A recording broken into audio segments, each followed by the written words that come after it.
I don't know. I mean, $1 million is a lot of money. Who would pay $1 million for me, especially if I didn't know that? So my point is that if the goal is to pay the bail, then I did my part. And this is what Jesus was. Jesus' sacrifice was the payment of sin. And the gospel comes to us and says, like the guard, your sin is paid, man. You don't have to live this way now. You can walk out of here and you can live free. And so God, the fact that he didn't choose to come out doesn't change the fact that I cared enough about him to pay his bill. Does that make sense? You see the differentiation between the two?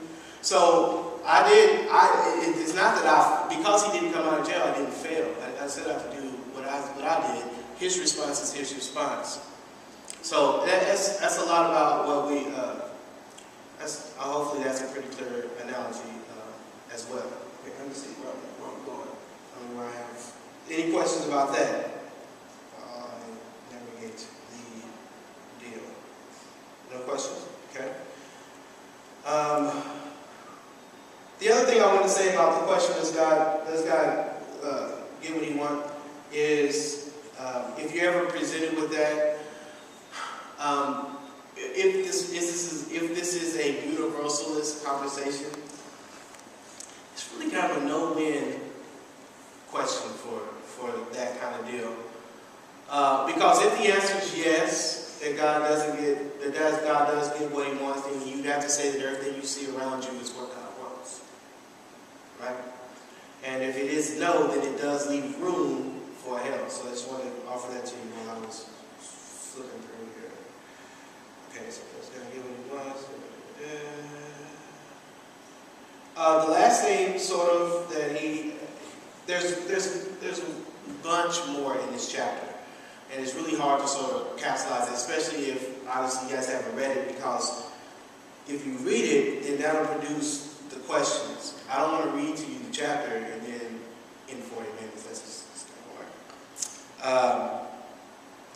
But Rob Bell sort of, at the end of this chapter, he says a lot of things that I do agree with. He talks about what Angela was talking about, how love requires a choice. And he says that in the end, God cannot cross our free will and still call himself, and still say that, and still ask for love. And this is the thing. This is what I want to say. So these are all good things. But I want to say this if you read this book, this is what you're going to experience. It's this kind of situation where Rob Bell is saying, he'll say something that's familiar and is right, and you're like, yes. And then he'll do this crazy thing. And he'll be going up and down all the way through this book. So you have to be very careful with what you read. But just so it doesn't sound like I hate Rob Bell, at the end of this chapter, he says some things that are excellently stated. So excellently stated that I don't understand how he even wrote the first part of the chapter, having said the end part of the chapter. In the end, what he doesn't necessarily answer the question.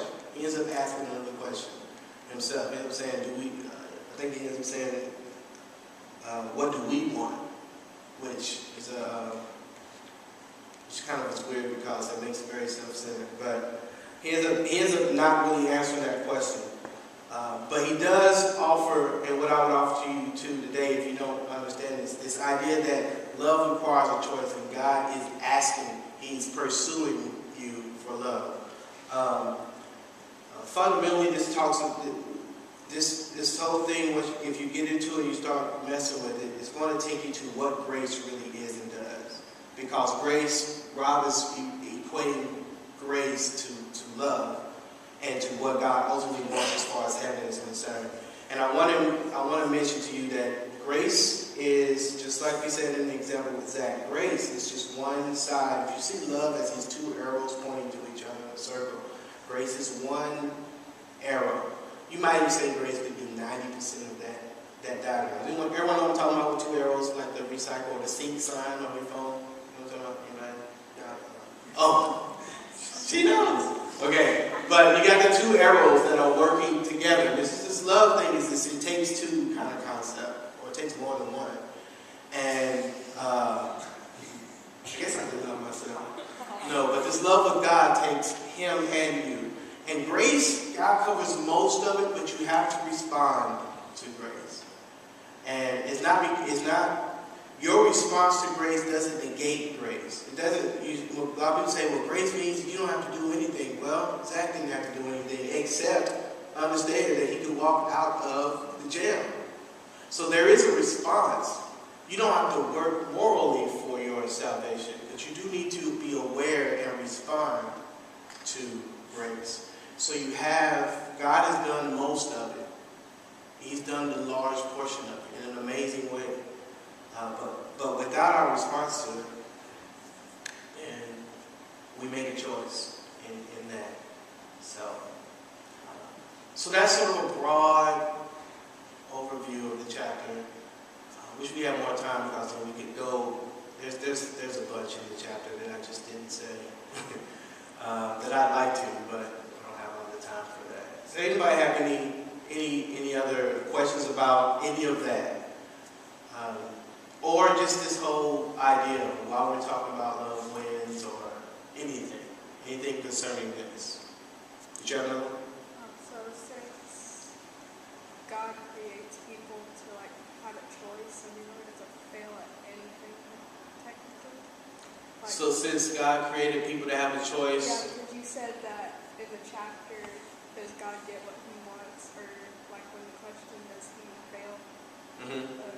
So he really doesn't fail since he chooses people to fail at taking people to heaven whenever they have the choice to choose whether they want to believe in him or not. Okay, so I'm trying to make sure I got your question right.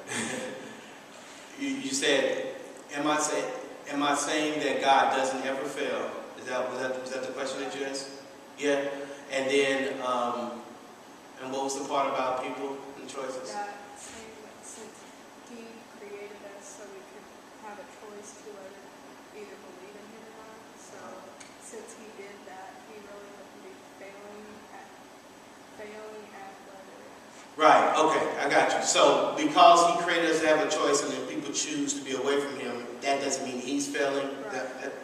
Yeah, that is what I'm saying. What I'm saying is that God is all powerful, but he has chosen to limit himself when it comes to love because love requires a choice.